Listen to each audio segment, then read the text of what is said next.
नमस्कार, मैं हूं आपके साथ नेहा दुबे। एपीएन के लोकप्रिय कानूनी प्रोग्राम लीगल हेल्पलाइन में आप सभी का बहुत स्वागत है। इसमें हमारे कानूनी विशेषज्ञ रोजमर्रा की जिंदगी की समस्याओं से जुड़े कानूनी मसलों पर आपकी शंकाओं का समाधान करते हैं। आज हम महिलाओं के संपत्ति अधिकार पर कानूनी जानकारी देंगे। संपत्ति को लेकर महिलाओं को क्या अधिकार मिले हुए हैं, उनके बारे में हर महिला बहू बेटी को पता होना चाहिए। महिलाओं को संपत्ति से जुड़े हुए कई अधिकार मिले हुए हैं। सुप्रीम कोर्ट ने कहा है कि हिंदू विधवा के मायके वालों को अजनबी नहीं कहा जा सकता और उसकी संपत्ति उन्हें दी जा सकती है। एक और अहम फैसले में अदालत ने कहा था कि पिता की संपत्ति पर बेटी का भी उतना ही हक है जितना कि बेटे का। यह अधिकार तब भी बरकरार रहेगा चाहे हिंदू उत्तराधिकार संशोधन अधिनियम 2005 लागू होने से पहले पिता की मृत्यु हो गई हो। वहीं भारत में मुसलमानों के संपत्ति अधिकार सूचीबद्ध नहीं है। वे मुस्लिम कानून की दो संस्था के तहत आते हैं, हनाफी और शिया। भारत में ज्यादातर मुस्लिम हनाफिज या सुन्नी हैं। हनाफी संस्था केवल उन रिश्तेदारों को वारिस के रूप में मानती है जिनका पुरुष के माध्यम से मृतक के साथ संबंध होता है। और ऐसे में बताते हैं आपको कि ये तो बुनियादी जानकारी थी, लेकिन विस्तार से ज्यादा जानकारी देंगे आज हमारे साथ कानूनी विशेषज्ञ अधिवक्ता परमानंद पांडे जी। परमानंद जी, बहुत स्वागत है आपका। तो परमानंद पांडे जी, आपको महिलाओं के संपत्ति के अधिकार पर कानूनी जानकारी देंगे और आप भी इस खास कार्यक्रम के माध्यम से जुड़ सकते हैं, फोन करके कानूनी राय ले सकते हैं। फोन लाइंस खुल चुकी है। विषय एक बार फिर से बता देते हैं, महिलाओं के संपत्ति अधिकार पर कानूनी जानकारी अगर आपको चाहिए तो आप हमें कॉल कर सकते हैं 0120612793 पर कॉल करिए या फिर 0120612793 पर भी कॉल करिए।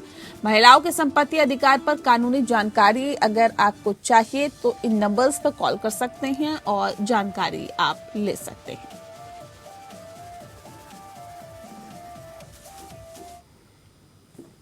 तो परमानंद पांडे जी लगातार हमारे साथ जुड़े हुए हैं। पांडे जी, सबसे पहले ये बताइए कि क्या बेटी शादी के बाद पिता की संपत्ति पर दावा कर सकती है क्या? नेहा जी, आपने बहुत अच्छा सवाल उठाया है जी। और सच बात यह है कि बेटी हमेशा दावा कर सकती है पिता की संपत्ति का। बेटी को पूरा अधिकार है। अब 2005 सितंबर के बाद तो ये एकदम क्लियर हो चुका है कि नया संशोधन जो आ चुका है उसके आधार पर हर एक बेटी को अधिकार है कि पिता की संपत्ति में वह अपना हिस्सा बटाए। जी। देखिए, संपत्ति भी दो तरह की होती है। एक होती है सेल्फ एक्वायर्ड प्रॉपर्टी, माने जो स्वआर्जित संपत्ति है, और एक पैतृक संपत्ति। पैतृक संपत्ति का मतलब कि आपकी पीढ़ी दर पीढ़ी वो संपत्ति हमको मिलती चली आ रही है, वो पीढ़ी दर पीढ़ी। लेकिन जैसे ही पिता जब तक जीवित है, 2005 के बाद भी पिता जीवित है और 2005 के पहले का निधन हो चुका है, तो वो फिर लड़ाई लंबी हो जाती है। लेकिन 2005 के बाद अगर किसी भी पिता का निधन हुआ है तो बेटी को पूरा का पूरा अधिकार है कि वह उसकी संपत्ति को ले, चाहे वो पैतृक हो चाहे वो स्वआर्जित संपत्ति हो, उसमें उसका पूरा अधिकार है। इसमें कहीं कोई दो राय नहीं है। तो बेटी के लिए अब एक तरह का कानून पूरी तरह से साफ हो चुका है।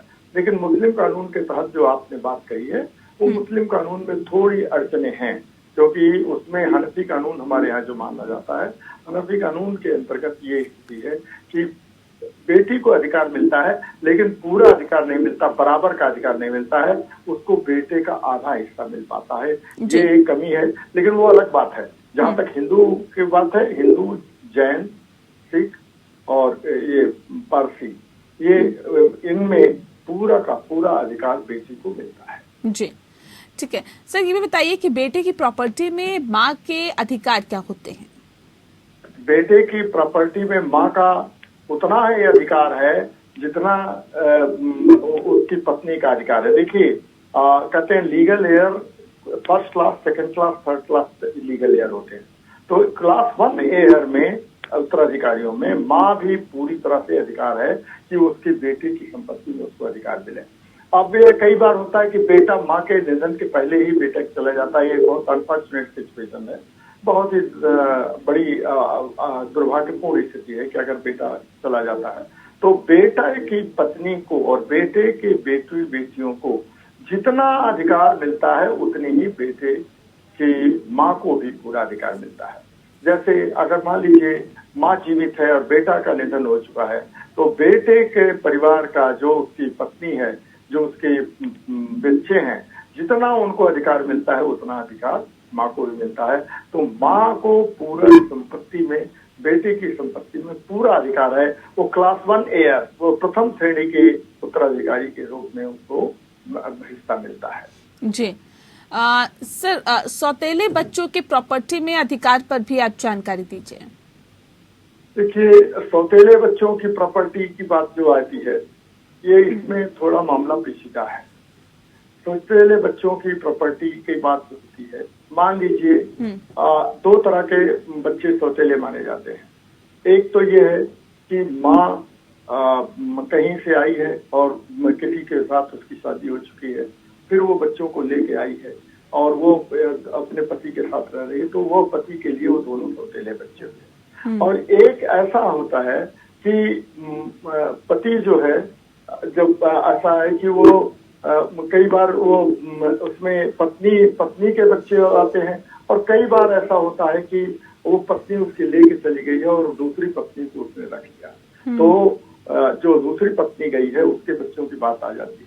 तो जो पत्नी छोड़ के चली गई है, उसके बच्चों को अपने पूर्व पति की संपत्ति में अधिकार होता है। लेकिन जो पत्नी मान लीजिए बच्चे लेकर के आई है, दोबारा उसकी शादी हुई है, वो शादी लेके आई है, तो वो दोबारा शादी होने वाले पति की संपत्ति में उसका अधिकार नहीं बनता है, क्योंकि वो मान के चलते हैं कि जो पहले पति की संपत्ति है उसमें तो उसका अधिकार उसके बच्चों को मिलेगा ही मिलेगा, लेकिन उसके जो दूसरे पति से बच्चे होंगे उनका भी अधिकार मिलेगा। तो ऐसी स्थिति में किया जाता है कि वो पहले पति से जो बच्चे को लेके आई है, उनका अधिकार अपने पहले पति के पास रहेगा, उनको मिलेगा, और दूसरे पति से जो बच्चे पैदा होंगे उनको उनका अधिकार मिलेगा, लेकिन सौतेले बच्चों का अधिकार संपत्ति में नहीं मिलता है। ऐसी स्थिति है। जी सर, लिव इन कपल्स और उनके बच्चे के प्रॉपर्टी में क्या अधिकार रहते हैं? देखिए, live in couples supreme court का नहीं, ये तो खैर कानून की जो एलिमेंट्री नॉलेज है, बेसिक नॉलेज है, उसमें कानून कहा जाता है कि बच्चों का कोई बच्चों के लिए कोई ऐसा नहीं जो अवैध बच्चे हुए। बच्चे, हर बच्चे अवैध होते हैं। उसमें आप कह सकते हैं चाहे लिव इन कपल्स में बच्चे पैदा हुए होते हों, चाहे जिसको अपने यहाँ कहते हैं लोग कि देखिए ये इलिजिटिमेट चाइल्ड है। ये शब्द को इंग्लैंड से लेकर के हिंदुस्तान के सारे कोर्ट ने कहा है कि इलिजिटिमेट वर्ड एकदम अपने आप में गलत है। हर बच्चा वैध है, चाहे वो पत्नी रहे हो या नहीं रहे हो, उसमें बच्चे की क्या गलती है कि अगर वो बच्चा पैदा हुआ है तो बच्चे की क्या गलती है। इस नाते आप बच्चों को दंडित नहीं कर सकते हैं कि हमने शादी किया है और शादी के बाद बच्चे हो गए हैं, और शादी नहीं किया है और बच्चे हो गए हैं, तो इसमें बच्चे का कोई दंड नहीं है।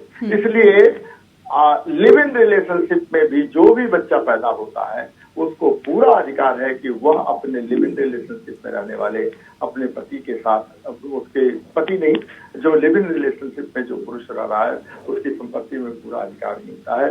और वही नहीं, उस माँ के संपत्ति में भी अधिकार मिलता है जो लिव इन रिलेशनशिप में रह रही है। तो बच्चे की तो कोई गलती नहीं है, बच्चे को तो अधिकार मिलेगा ही, और वह पुरुष की संपत्ति में और स्त्री की संपत्ति में भी उस लिव इन रिलेशनशिप में पैदा होने वाले बच्चे को पूरा अधिकार है। जी सर, पति की पैतृक संपत्ति में महिलाओं का सह स्वामित्व अधिकार के बारे में भी थोड़ी सी व्याख्या करिए।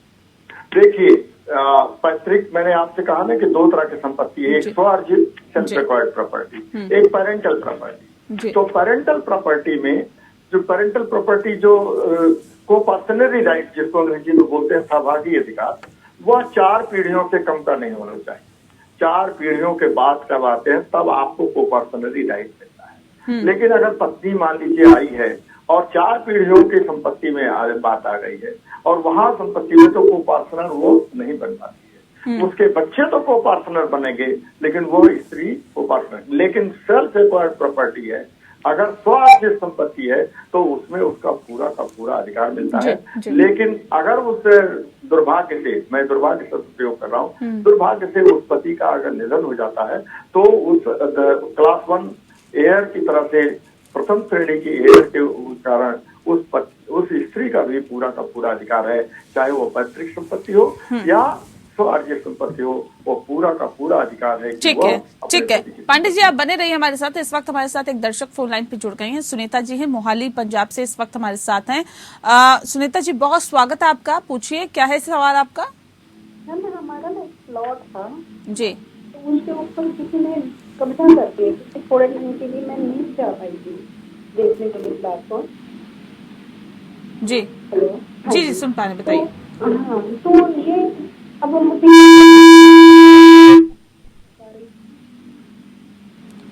सुनीता जी आपकी आवाज हम तक ठीक से नहीं पहुंच पा रही है। अनुरोध करूंगी एक बार फिर से आप कॉल करें ताकि बेहतर संवाद आपके साथ हो सके, और कोशिश करिएगा कि नेटवर्क क्षेत्र में रहकर ही आप हमें कॉल करें। बहरहाल, और आज हम महिलाओं के अधिकार की बात कर रहे हैं। पांडे जी लगातार हमारे साथ जुड़े हुए हैं। पांडे जी सीधा रुख आपका कर लेते हैं, और सवाल ये भी कि अविवाहित माँ और बच्चे के अधिकार के बारे में सर बताइए। अविवाहित माँ और बच्चे के, देखिए मैंने आपसे बहुत पहले कहा कि माँ अगर बनी है तो अविवाहित हो चाहे विवाहित, इसमें बच्चे का कोई दोष नहीं है।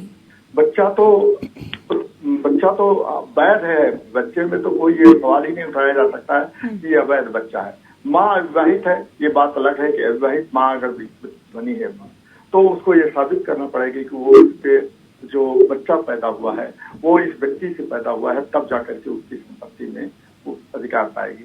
वरना कई बार ऐसी स्थितियां आती, विवाह आपको ये इतनी सुरक्षा देता है कि कम से कम उस व्यक्ति की वो पत्नी है और उस पत्नी से ये बच्चा पैदा हुआ, इस नाते कोई दिक्कत नहीं आएगी। लेकिन वो बच्चे का सहारा लेकर के ही आप या कोई भी स्त्री इस चीज को साबित कर सकती है कि मेरा बच्चा इस व्यक्ति का बच्चा है, इस नाते मुझे इस संपत्ति में अधिकार मिलना चाहिए। ऐसी परिस्थिति में ये है कि उस बच्चे को पूरा अधिकार मिलेगा, बच्चे के अधिकार में कोई कमी नहीं आएगी, और बच्चे को जब अधिकार मिलेगा तो उसी के आधार पर माँ को भी अधिकार मिल जाएगा। लेकिन बेहतर यही होगा कि वो विवाह के रूप में अगर संपन्न हो जाता है तो अभी की स्थिति तो ये है कि वह माँ अविवाहित माँ है तो भी उसको मिल जाएगा, लेकिन वो बच्चे को प्रूव करना पड़ेगा और फिर बच्चे के साथ ही उसका मिलेगा, वो बच्चे के साथ उसका जुड़ाव हो गया है। लेकिन बच्चे के बारे में तो कोर्ट ने एक नहीं सैकड़ों ऐसे फैसले दिए हैं कि बच्चे का कोई दोष नहीं है, इस नाते बच्चे को पूरा का पूरा अधिकार मिलना चाहिए और उसी के आधार पर माँ को भी। ठीक है सर, ये तो हमने देख लिया कि सौतेला बच्चा या फिर जो लिव इन रिलेशनशिप में जो बच्चा अगर पैदा हो तो उसके क्या अधिकार होते हैं, तमाम तरह के आपने चीजों को बताया। लेकिन सर गोद लिए हुए बच्चे की एक वैसे भी कानूनी प्रक्रिया होती है कि आखिर किस तरह से आप कोई बच्चा भी गोद ले सकते हैं, लेकिन उस बच्चे की प्रॉपर्टी में क्या अधिकार होते हैं? देखिए, गोद लिया हुआ बच्चा एडॉप्शन एक्ट है अपने यहाँ, ये पूरी तरह से एक कानून है। और सब पहले तो ये स्थिति होती थी कि जो जान पहचान के लोग होते, जो रिश्तेदारी में आते थे, उन्हीं के यहाँ गोद दिया जाता।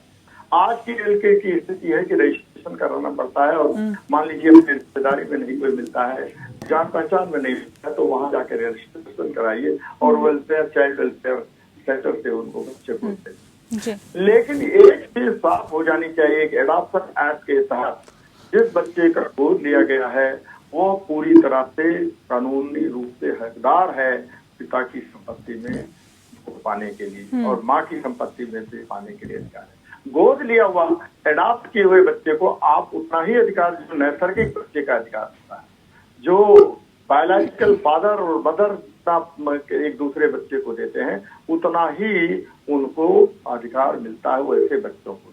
बच्चे गोद लिए हुए बच्चे में और बायोलॉजिकल बच्चे में कोई फर्क नहीं होता है, उनको वही सारे अधिकार मिले जाते हैं एडॉप्शन एक्ट के तहत। इसी नाते एक चीज साफ होनी चाहिए कि एडॉप्ट करते समय इस चीज को आप रजिस्ट्रेशन जरूर करा लें या कोई भी करा ले, जिससे ये न लगने पाए कि कल को 10 साल बाद वो जिन्होंने बच्चे को दी है कि नहीं बच्चा मेरा है, या वो और बात आ जाए तो उसके लेकर के लोग बवाल मिटा देते हैं, विवाद खड़ा कर देते हैं। इसी नाते गोद लेने के बाद बच्चे का तुरंत ही रजिस्ट्रेशन कराया जाना चाहिए और रजिस्ट्रेशन के बाद उस बच्चे का पूरा माँ बाप पत्नी में अधिकार होता है। जी ठीक है पांडे जी, छोड़ी गई पहली पत्नी के प्रॉपर्टी में क्या अधिकार रहते हैं? क्योंकि उसके बाद कानूनी प्रक्रिया तो पूरा उसका पालन किया जाता है, लेकिन ऐसी महिलाएं जिनको छोड़ दिया गया हो एक पति के जरिए, तो उनके अधिकार क्या होते हैं? ये थोड़ा विस्तार से बताइए ताकि वो महिलाएं भी कहीं ना कहीं अपने अधिकारों के लिए लड़ सके। देखिए, ऐसा है कि दो स्थितियां आती हैं। एक पत्नी, मान लीजिए एक है पहली पत्नी को छोड़ दिया है और फिर उसके बाद दूसरी शादी कर लिया है, तो ऐसी स्थिति में पत्नी के लिए एक सवाल उठ जाता है कि कैसे वो संपत्ति में पाएगी। लेकिन अगर पत्नी को किसी ने डेजर्ट कर दिया है, उसको अबंडन कर दिया है, तो छोड़ने के बाद पत्नी का पूरा होना है कि वो पति की संपत्ति में पाए। तो पति अगर कह देता है कि तलाक हो चुका है और वो दूसरी शादी करने के लिए दोनों तैयार हैं, दोनों कर सकते हैं, दोनों को पूरी स्वीकृति होती। पत्नी, पहली पत्नी अगर मान लीजिए किसी ने छोड़ दिया और उसने दूसरी शादी कर लिया है, तो उसके लिए ये सिद्ध करना मुश्किल हो पाएगा कि वो दूसरी शादी में लेगी अपनी प्रॉपर्टी को, या नई शादी जिस पति से किया है, जिस व्यक्ति से किया है, उसमें अधिकार लेगी। तो ऐसी स्थिति में ये ध्यान रखना होगा कि पहली पत्नी अगर मान लीजिए चली गई है और उसने दूसरी शादी कर लिया है, तो उसके लिए मुश्किल होगा कि वो अपने पति की संपत्ति में पाए। लेकिन अगर उसने शादी नहीं किया है, तो विवाह नहीं किया है, तो उसको अपने पहले पति की संपत्ति में से पूरा अधिकार मिलेगा। इसमें कोई दो राय नहीं है, वो पूरा संपत्ति अधिकारी बन जाएगी। लेकिन अगर उसने विवाह कर लिया है तो उसके साथ दिक्कत हो जाएगी। लेकिन यही एक स्थिति ये भी आती है कि पति ने अगर उसको डेजर्ट करने के बाद दूसरी शादी कर लिया है, तो भी एक मामला फंस जाता है, क्योंकि दूसरी पत्नी से जो बच्चे पैदा होंगे वो कहेंगे कि हमारा अधिकार बनता है। पहली पत्नी तो आपका संबंध विच्छेद हो चुका है और उस संबंध विच्छेद के कारण नहीं मिल पाएगा। थोड़ी टिकली स्थिति आ जाती है, थोड़ा इसमें एक स्थिति विभ्रम की बन जाती है। लेकिन फिर भी वो दूसरी जो छोड़ी गई पत्नी है, पहली वाली जो पत्नी छोड़ी गई है, उसको भी संपत्ति में अधिकार मिल सकता है। लेकिन इसमें भी कानूनी विवाद कई बार खड़े हो जाते हैं और ये लंबी लड़ाई खिंच जाती है। तो दोनों स्थितियों में वो छोड़ी गई पत्नी अगर दूसरा विवाह कर लेती है, तो एक स्थिति बन जाती है, उसको कोई कुछ नहीं मिल पाएगा। लेकिन अगर वो विवाह नहीं करती है, तो निश्चित तौर पर उसको पहले पत्नी की संपत्ति में कुछ अधिकार मिलेगा। वो क्लास 2 एयर बन जाएगी, क्लास 1 एयर बन जाएगी। ठीक है पांडे जी, दूसरी पत्नी के प्रॉपर्टी में अधिकार क्या होते हैं? ये तो पहली पत्नी का बताया कि अगर उसे छूट दिया जाता है, लेकिन ये दूसरी पत्नी के क्या अधिकार होते हैं? दूसरी पत्नी का पूरा अधिकार है। मान लीजिए किसी ने एक में शादी किया है, कई बार वो विधुर हो जाता है व्यक्ति, विधुर होने के बाद उसने दूसरी शादी कर लिया है, तो दूसरी शादी कर लिया है तो वो और उसके बच्चे हैं, तो पहली पत्नी के बच्चों को और दूसरी पत्नी के बच्चों को ये दोनों क्लास 1 एयर हो जाएंगे, दोनों उत्तराधिकारी हो, संपत्ति मिलेगी। लेकिन अगर वो संपत्ति मान लीजिए नहीं रहते हैं, तो उस पत्नी को पूरा का पूरा अधिकार वो मिलेगा।